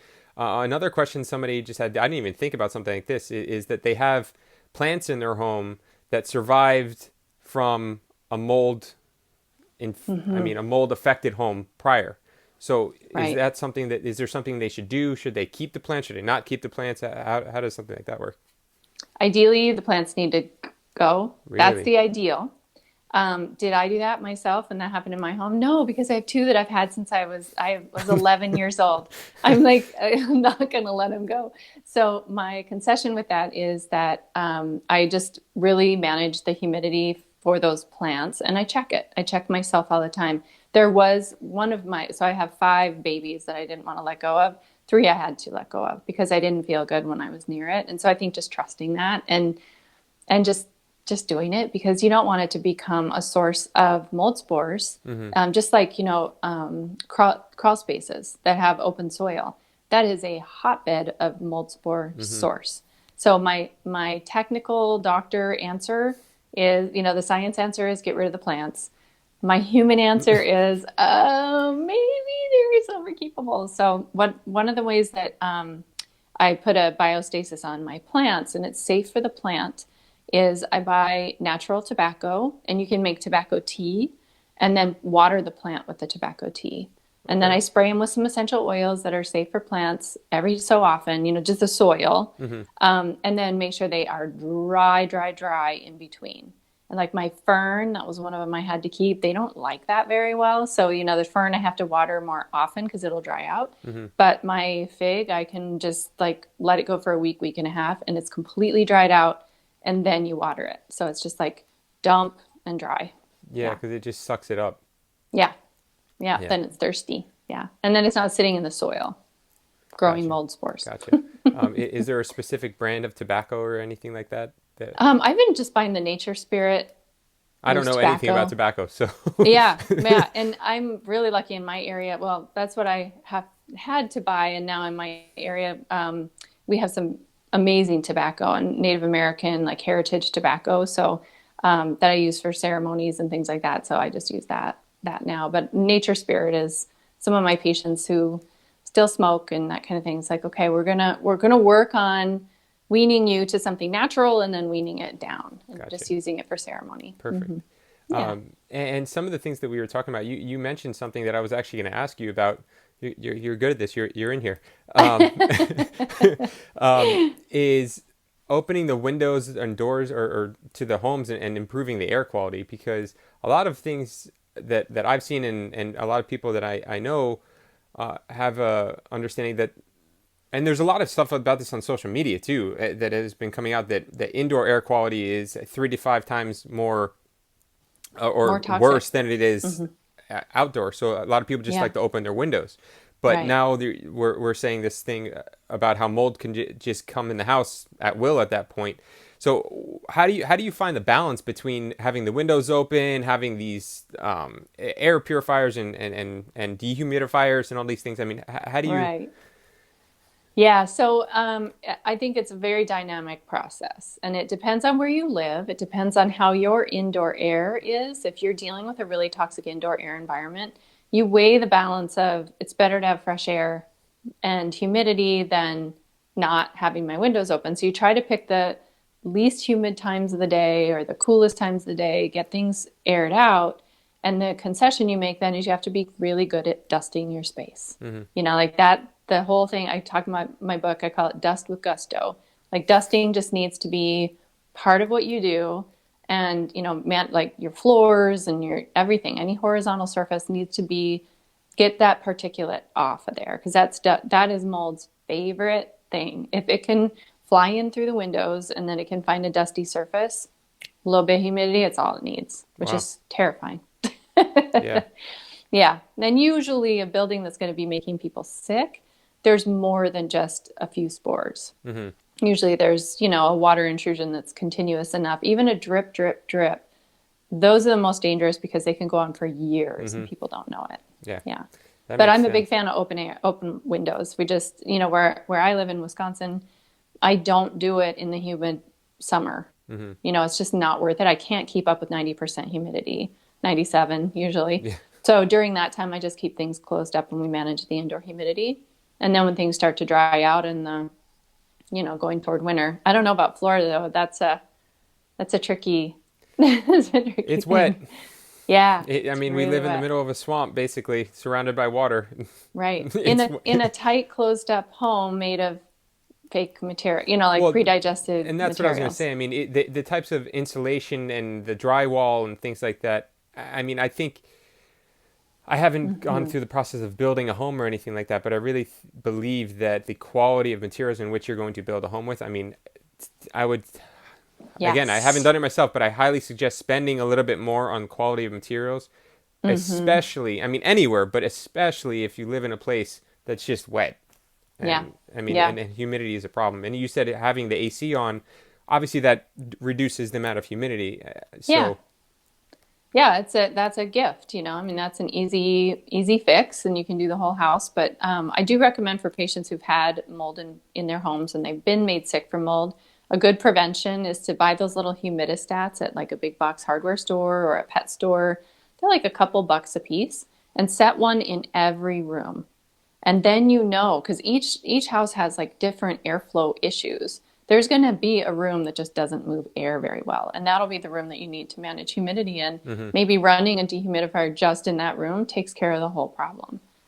So yeah, I'm a big fan of like prevention in your space, get to know your space and get to know these little things. And I'm one of my projects that I would love to do, we'll see if I get to it, but is to create different building policies for different types of terrains. hmm Native Americans did it. yeah, That's why they lived so peacefully with the planet.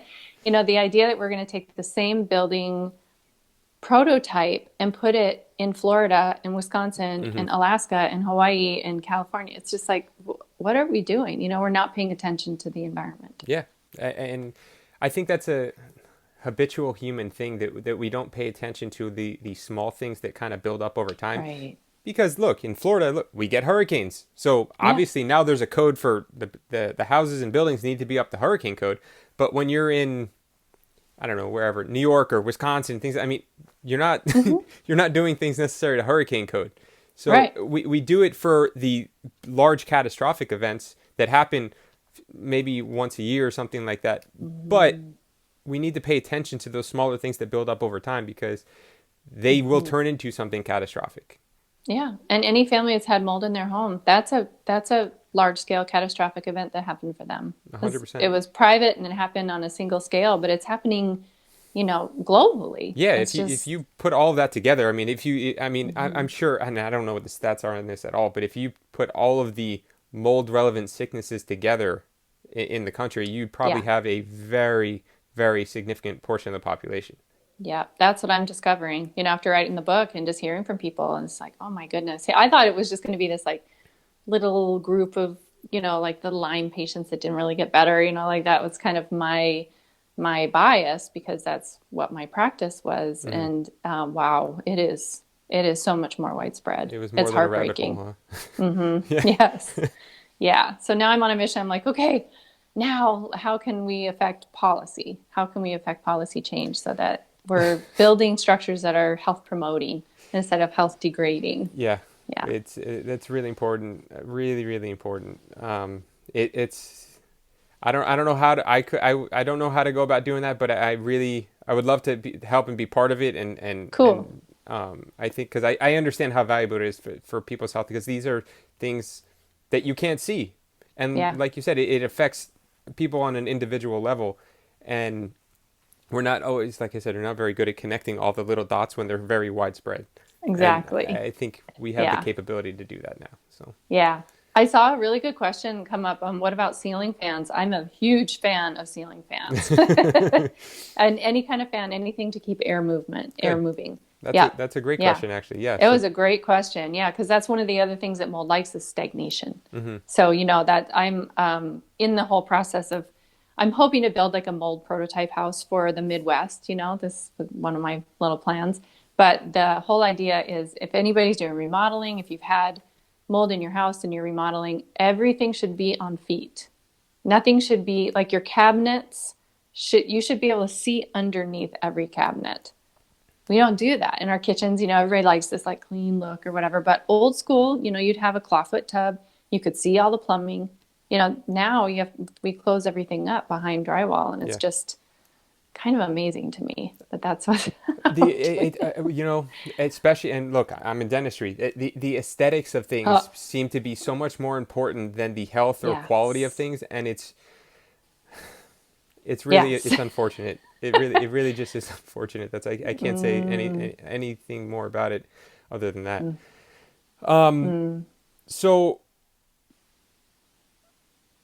we were talking about lifestyle and home and construction and what do you think about somebody how somebody lives and the cleanliness of their home and how important is that? I know you talked about dusting and things like that, but I mean just the amount of stuff. I mean, Yeah. in this country we have stuff Yes. We everywhere. have a lot of And stuff. how does the lifestyle and the cleanliness of our home or and our offices too, how does that contribute?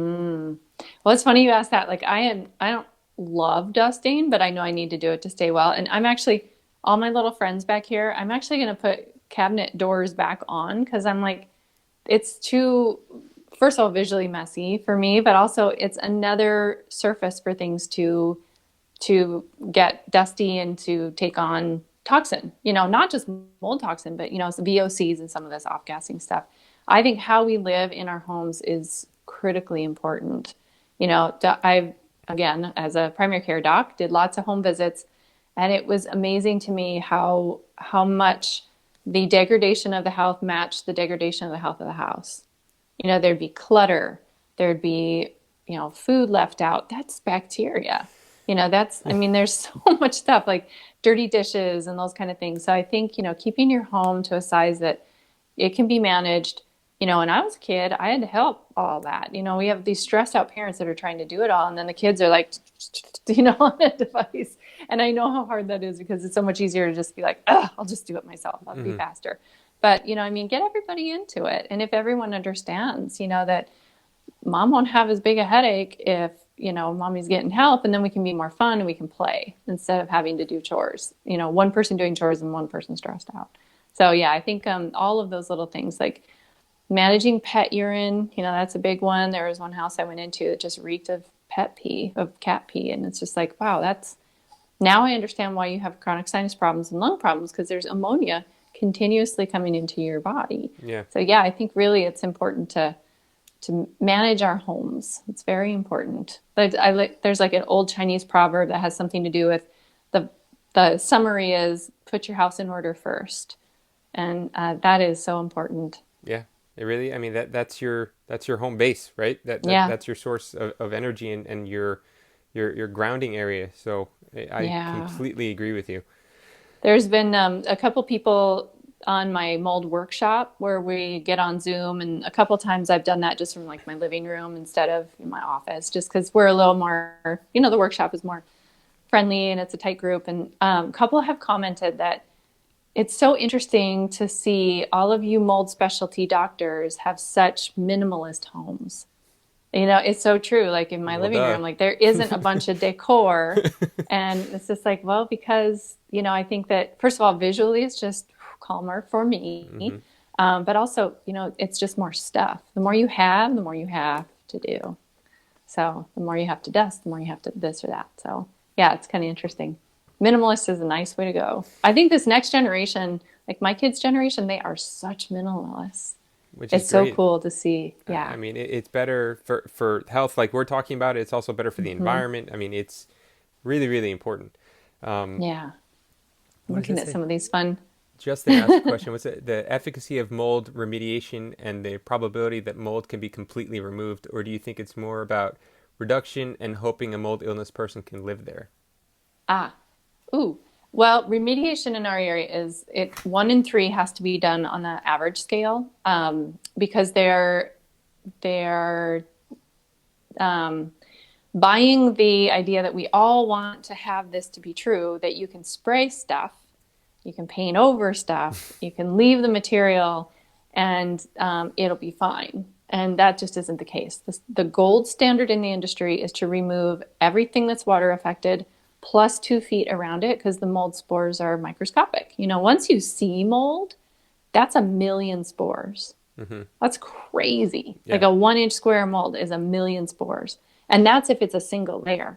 And mold doesn't just grow 2D. Yeah, I mean, exactly. it's like so that's more than 1 million spores if you can identify it. So you're already dealing with a community that's bigger than what you even probably have in your first section of your gut or your oral health, your oral terrain.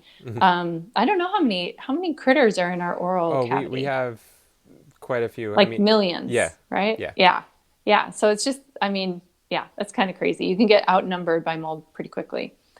So you can have a successful remediation, assuming that the remediation company kept everything under containment, which means they plasticked off and sealed off the area they were going to work in, and they're running a negative air thing. The trend in one of the companies that I've always worked with, they had a little management change. They're now venting into the house through an air scrubber. They call it an air scrubber, a filter. Well, that filter doesn't go down to mycotoxin level. And mold, when it feels threatened, starts to pump out more mycotoxins to defend itself. So just the mere presence of the remediators there and their intention to destroy the mold, the mycotoxins go up through the roof. And people talk about this all the time. They're like, it's so weird. We all feel so much sicker since we had the remediator or the inspector come and test.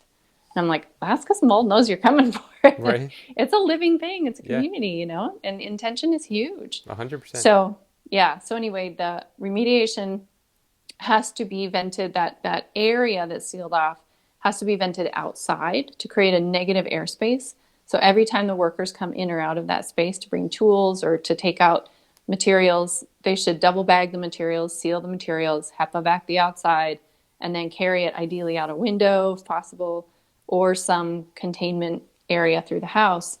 That all needs to be under negative air pressure so that the spores and fragments don't poof all over your house. When those things are done, they cut out all the material, and you did containment and you did negative air, people can stay in their homes. It just has to be done with diligence. Yeah. And that's where it's nice to have an inspector. If you have the inspector guiding it, it is so much more effective because you have a third person who this is their business, this is their life's work, and they're watching. It's the accountability person. That inspector then comes back in and can test the air and make sure that they got everything. So basically, I mean, ultimately what it comes down to is that you guys don't have to necessarily take notes on all of these things and make sure you do all of this yourself, because there are inspectors that come out and do this as a profession. You just need to find somebody that's reliable. How you go about doing that, I mean, I'm sure I can share the inspector qualifications that I would be looking for. Great. If that's helpful. Yeah. The qualification or the certification of a BBEC, the Bow Biology Institute. And this is all in my book. And if someone wants to email me, if you didn't get it, just email my assistant and she can send you the credentials. So BBEC, ACAC, or the IICRC. Those are sort of the certifying bodies that I would feel really confident in that someone who has that inspector qualification what was the last could one do you it. said again? IICRC. IICRC. Gotcha. Yeah. Yeah. So and the cool thing is, mold finders, they started after COVID hit. They really heard the call, and they have it's a partnership where you do your own inspection, and then they communicate with you what needs to be tested, and they send you the testing. So you do your own testing at home, or you call someone that's gifted in it or that's trained in it, and just say, okay, I've already done the inspection with these guys virtually. I need you to test here, test there, and test there. And then they do the testing and they'll write up a report for you. So it's kind of a cool homogenation or whatever of taking. That's really helpful. It's so helpful. Yeah. And it makes it more affordable. So yeah, it's pretty They can cool. reach more I'm people. pretty People excited. are probably feel better about everything going on, about them helping. Um, Yeah. and yes, And the testers are like easiest job ever. yeah. You know, they're like, sure, I'll come test whatever, you know, and then they get like a quick whatever fee for showing up and doing the testing Hmm. and yeah, it's great. It's a win-win-win. It's a cool system. Yeah, I like it. Yes. And everybody that's asking questions, thank you so much. I don't want to. Some people are asking repetitive questions because I guess they're just joining in, which is perfectly fine, and I appreciate it. But this will be saved, so please go back on my page, and you'll be able to watch this again. And then you can also go back a few weeks and check out our first interview because this is part 2 of episode 21 of the Art of Mindful Medicine. So I really appreciate you guys coming on here and watching again. And someone's asking about ozone. Is that something you'd suggest using in the home? No, ozone is quite a toxic. It's toxic to our respiratory passages. So some of the air filters, you want to make sure that also you are checking their independent ozone testing because some of them are really good at getting out particulate, but they're spitting out ozone, and that's toxic to our respiratory passages. Mm-hmm. Ozone in the presence of mycotoxins actually makes the mycotoxin more dangerous to our lungs. Wow. So you get that coupling effect or doubling effect or whatever it's called, additive It's effect. I knew added, there yeah. was a plus in Cumulative. there. Yeah, There yeah. you go. Yeah, so each one individually is bad for you, but when you put them together, it's even worse. Exponentially worse, yeah. So ozone as a treatment, I'm a big fan of. I use ozone intranasally. There's a technique you can do where you bubble it through oil and then you breathe through a cannula. Dr. Neil Nathan has a description of how to do like a insufflation, they call it. So you take ozone in a syringe and you basically shove it up your nose. Sinus tissue is way different than lung tissue. So you don't want to get any of that ozone into your lungs, but you can put it in the sinuses and then, blow out the air so that the ozone doesn't go into your lung tissue. Mm-hmm. And then there's IV ozone, and it's incredibly effective, especially for people whose mitochondria has just been nuked by mold. Wow. But ozone in the air, nah. Yeah. Yeah, I've been suspicious as that, and you just answered my question because I know some professionals that like to, especially with everything going on last year, they at night they will ozone the entire office. Oh, yeah. Well, actually, we used to do that, but we didn't have anything living in there. Yeah, And then and we if you would don't come know, and open up all the windows and we would come and, yeah. But like once a week, that was part of our clinic cleanse, was we would ozone the rooms. gotcha. Yeah. But no plants, no living things. And then the first person in the office that would come in the office, she would actually wear a mask so she could open up everything. Makes sense. Mm-hmm. All right, so let's continue on. I mean, so we talked about a lot of the building and construction and that kind of realm of mold, but now back to people and Yeah. how the symptoms of mold, like what are some of the early onset symptoms of mold and how can we uh, understand this better? Yeah. The hard thing with mold and why it's missed is that most of the first run symptoms can take from 3 to 6 months to show up, and they can be blamed on lots of other things. Stress, bad diet, sedentary lifestyle, all of these kind of things Mm-hmm. you can kind of excuse them away. The most common ones are sort of like a cluster of symptoms that we see very commonly come together. And so if a lot of these things, even if they're just like a little niggling symptom, if they're happening with this one and this one and this one, then I'm getting a little more suspicious about mold. So that would be fatigue, Mm-hmm. brain fog. Okay, now who doesn't have all Yeah. those things, right? A little bit of gut disruption. So that could be gas and bloating, or it could be alternating constipation, diarrhea, some skin changes. So whatever your tendency is, if it's going to be toward inflammation and acne, you're going to have like cystic acne and big red spots. And if your tendency is more toward aging, you're going to have like drier skin, more wrinkling, that kind of thing. So some kind of skin changes, some hormone changes, typically thyroid. So hypothyroid, subclinical hypothyroid sort of look, where people are getting a little bit more sluggish, fatigue, exercise intolerance, weight gain, that kind of picture. What am I missing? Immune. So frequent infections, or you're not kicking infections as well or efficiently as you used to. So you'd be the person that you get a cold, and rather than just getting good and sick, like a big cold is a wonderful opportunity to clean your body. And so the people that just get like a big fever and really sick, I'm always like, yeah, house clean time. But if that's where you used to be, and now when you get sick, it's like it takes you 3 days to figure out you're sick. Like, oh, this is a cold. I've been, more worn out, more overwhelmed, mood changes. And then you realize you're getting a cold, sore throat starts. And then that takes you like a week and a half to get over. Or those infections go bacterial, or they go to the lungs, sinus infection, that kind of thing. That confluence or cluster makes me think of mold.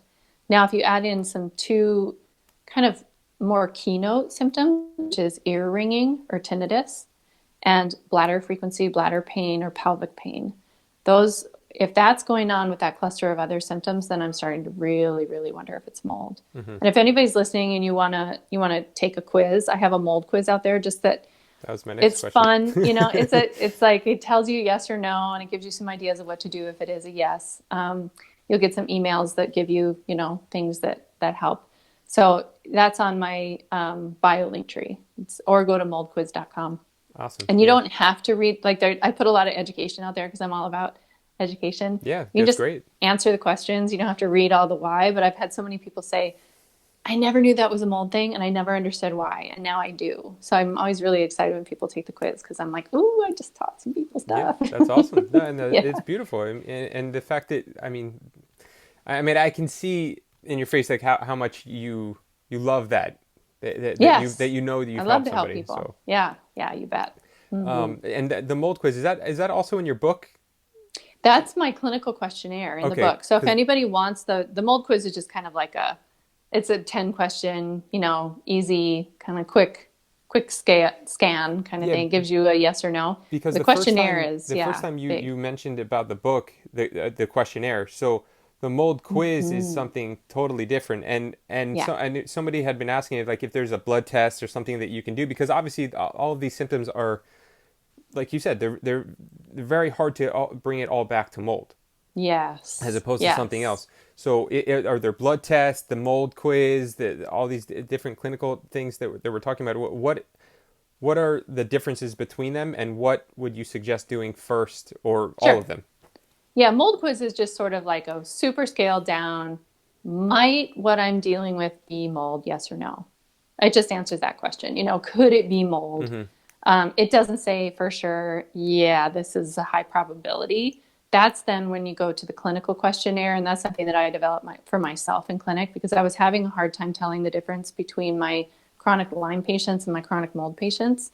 The crossover is so similar that the people that they're both called the great imitators, and they're both the kind of conditions where when we do everything that makes sense for the person and they're still sick, and it's like, why, what, because I see miracles every day in practice. I see people make these brave, hard changes in their lives, of diet changes and movement, and addressing trauma and all of these things that I see, and people walk away from my clinic. My goal is to not be needed for these people. I know health stuff happens to people all the time, but that's my goal. And it's so cool that the majority of people, you find and treat the cause and they get better. But mold and Lyme, those are two that are just, I should say stealth infections. Lyme is one of those, Lyme and co-infections. But mold is that big bugger too, where if you're doing everything that's right and it's just not getting better. So I created this questionnaire, and then that's what I put in the book. And if anybody wants the clinical questionnaire, they can just email me, support@drcrista.com. You'll actually be emailing my assistant. And she'll send you that questionnaire. You don't have to buy the book. That is a lot more complex, a lot more detailed, and it gives you a more accurate score of nope, not mold, possible mold, probable mold. So you get kind of figuring out where you are in that scale. And then the next thing you can do is, if it's a yes, so it's a yes on the quiz or a yes on the questionnaire, you can go to Dr. Shoemaker's website. I'm not a Shoemaker trained doc, but he developed a really cool visual test called the VCS, Visual Contrast Sensitivity. When I was talking about the things that mold does to make you sick, the spores, the fragments, the chemicals, and the mycotoxins, the chemicals of mold are like alcohol. Like, we're familiar with this. Yeast fermentation is what gives us the stuff we like to drink. And what happens when you drink, your eyes kind of get bleary. And so that's the whole idea. If you're breathing toxic, moldy air, most people have vision symptoms of some kind. Oh, I should have put that on that cluster, some kind of vision change. A lot of times people just say, oh, my glasses just need to be tweaked. My eyes are getting worse. I'm getting old. So all of it gets explained away. So you can take this VCS test. It's really cheap. It's like $15. There are people who are mold sick that's normal. But what that tells us is how deep into your nervous system is it affecting? And so in this, your podcast talking about neurology and, the whole mindfulness practice and that can get really tweaked when you're sick with mold because you lose your ability, like that inflammation affects the neurotransmitters. It affects your safety in the world, your sense of safety. So that can be a lot. I like to use the VCS just to see how neurologically deep are we dealing with here? And then the next test that I use a lot is a urine mycotoxin test. And for some people, a serum antibody mycotoxin test. That's different than a mold allergy test. A mold allergy test is just telling you if you're allergic to spores. Yeah. You can be not allergic to spores and be really mold sick. So the urine mycotoxin or the serum antibody mycotoxin tests, there's some tweaking about why we would choose one or the other, depending on the patient and their health history and things like that. But those are my next tools. And that you can talk with your doctor about, like, which one is the best one. And I teach all about that in my course because I do a lot of split sample testing. I just take the same sample, send it to different labs, do the blood draw in that same moment, and then we kind of see what are the factors that seem to be making a difference on the accuracy of that test. Awesome. And the factors would be, what is the person for the person? The tests are good, but we just don't know what we're supposed to do with our patients beforehand. And I saw a question about food mycotoxins. I think that they can affect the urine mycotoxin test. That's a big debate. So I have my patients go off of potentially mycotoxin contaminated food for 3 days before they do their test, just to take that possible weakness out of the test. And that's if anyone wants that test prep handout, you're welcome to email my office and get that too. Awesome. Thank you very All much. about helping. A lot of awesome resources, a lot of great information for everybody. I mean, guys, again, this is going to be on my page. You guys can go back and rewatch this. It's also going to be on YouTube. My channel is The Art of Mindful Medicine. And that video is going to have part 1 and part 2 all in one. So maybe that'll be a little bit easier for everybody to watch once I do all the editing. So again, thank you so much for that. That's really helpful for people because, and I mean, me too, I wouldn't have any idea where to begin to start tackling these things. So I imagine most people are in that same boat. Yeah. And that's why I'm training doctors. That's why I get a little bit of flack because people are like, I want to see you as a patient. And I'm like, but that only helps, like a couple more people. Whereas stepping back from a full-time practice to do less practice and more teaching.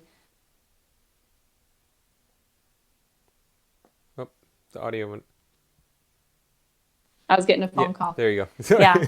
So teaching doctors helps way more people. Yeah, for sure. Because you can only reach so many people. And then as we help practitioners, which is kind of one of the inspirations for doing this, because I can only talk about so many things. Right.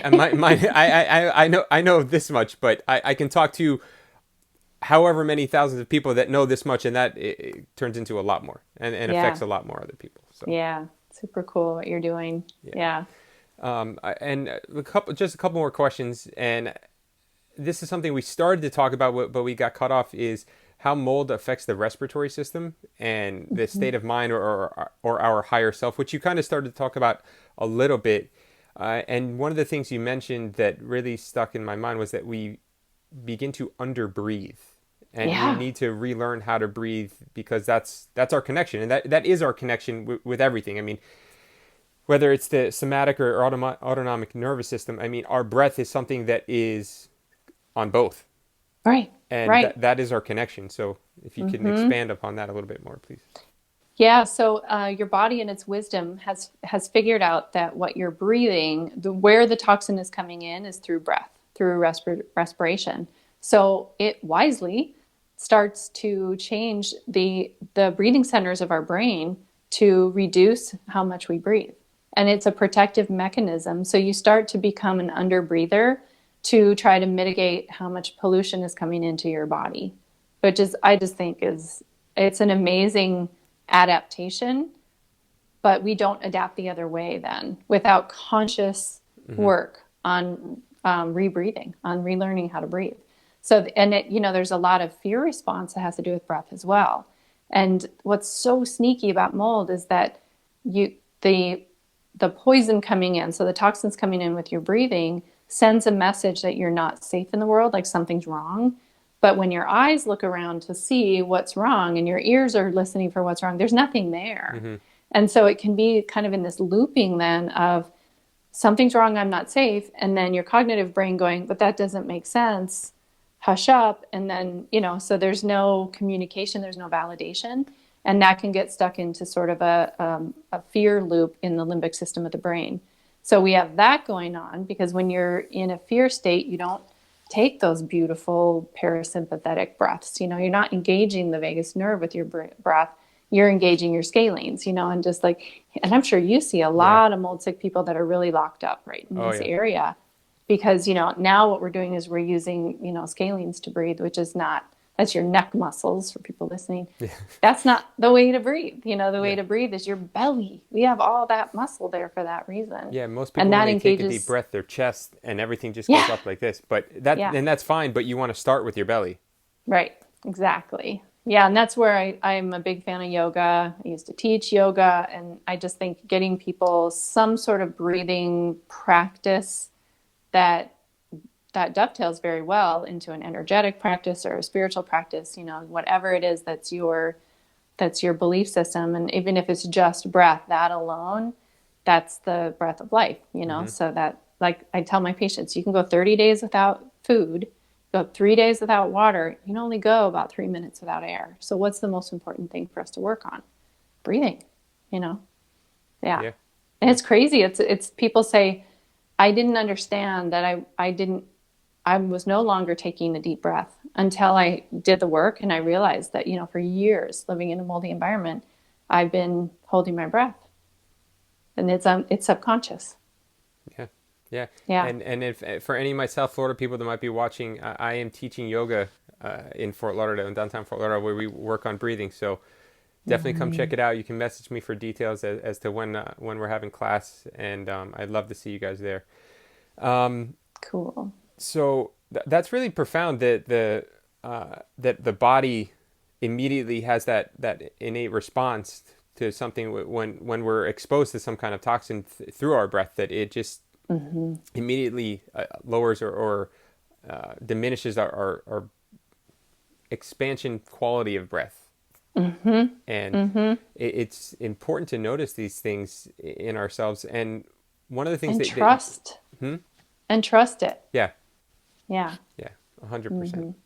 And one of the things that you alluded to, no, you didn't allude to, that you mentioned before was about pets. And just like people, I mean, we're animals too. They can be affected by this, but obviously they can't tell us. So I would imagine that some of the symptoms that pets have are very similar to what our symptoms would be. So do you have any advice for somebody like that has pets that might have a suspicion that there's something going on with mold? Well, the first thing is make sure you're feeding them not moldy food. There were 70 dogs that died recently, and there's this big pet food recall that happened yesterday. Oh, wow. And it's because they're feeding them moldy food. And I think there's a real big problem in cat food too, all their kidney issues and diabetes. Mold does tweak the pancreas and the insulin receptors and things like that. So yeah, I think just if you're seeing like a weight problem in your pet and you're being told to feed them special food, like there's probably a reason for that. That they're they need that special food because it's not moldy. Yeah. So much pet food is moldy. So much animal feed is moldy. Wow. But just like looking at fatigue, joint pain, crankiness, and then urinary frequency. That's a big one for pets also. So having accidents, urinary accidents particularly.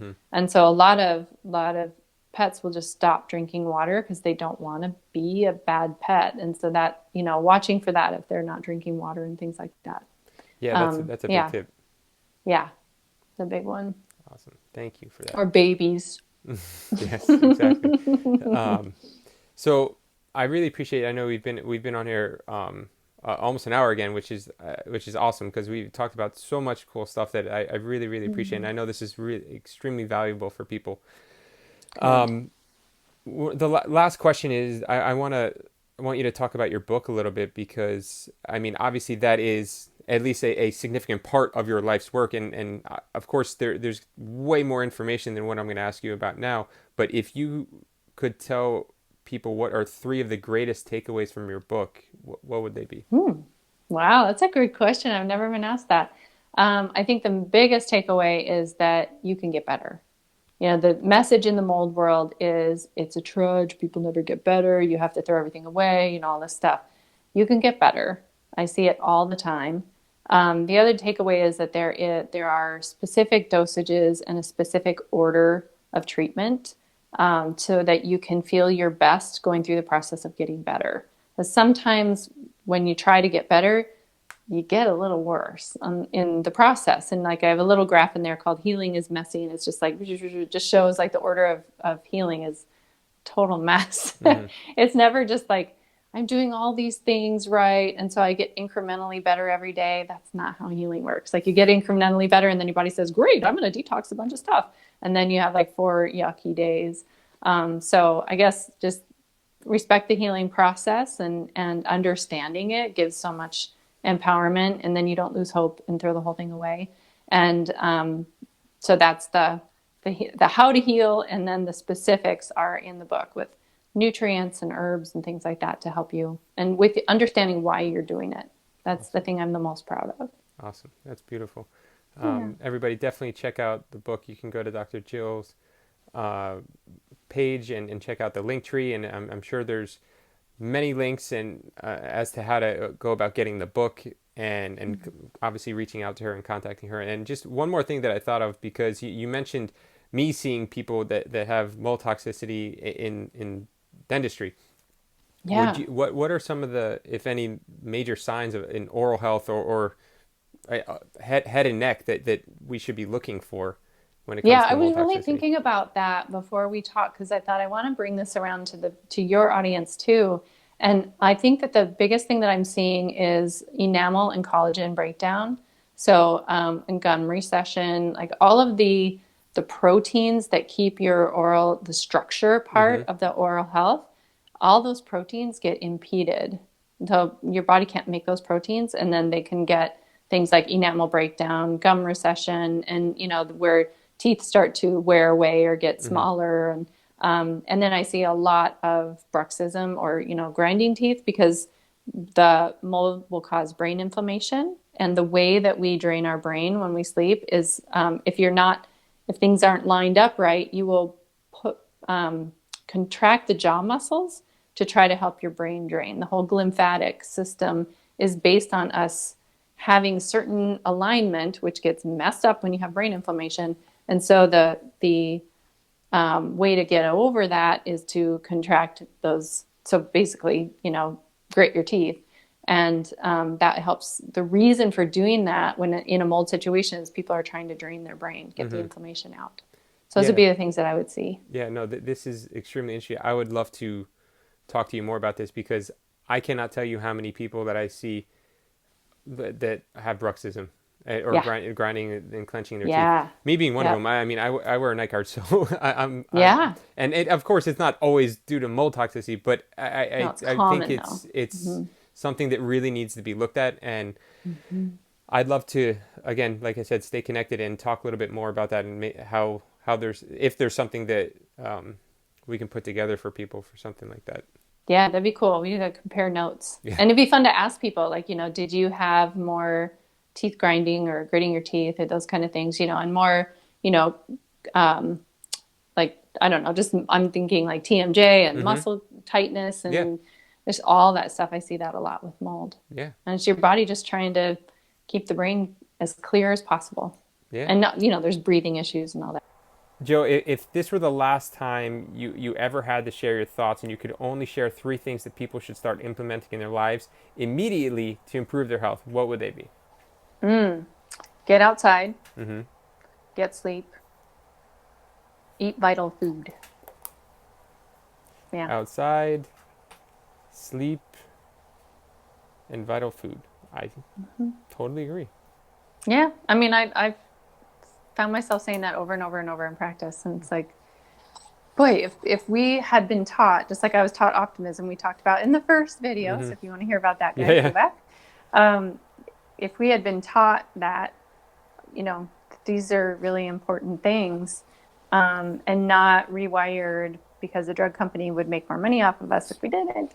Those are really important things that a lot of our conditions would go away. Yeah, for sure. So, Yeah. thank you again for that. And again, thank you for patience and dealing with all this. Technology world. Right? So I want to just thank you, like I said, one more time, and I thank everybody that was on here watching. I really appreciate everybody's time. And again, if you are interested in finding out more information from Dr. Crista, her Instagram is at drjillcrista with a C. And you can also check out my post. There will be links to her account from there. And definitely check out her book, like we mentioned before, Break the Mold, 5 Tools to Conquer Mold and Take Back Your Health. And as always, I always welcome comments, feedback, suggestions. Everybody, please feel free to come on here and message me directly. I'm very open to any suggestions you guys may have. You can check out all the previous episodes on YouTube, The Art of Mindful Medicine. You can check out my website, www.mindful.doctor. And of course, we are on Instagram Live, and I will always announce a few days before when the next episode is going to be and who we are having on. And as always, I like to end with a quote. This is from Robert Adams. The secret to peace of mind is to not identify with anything other than your true self.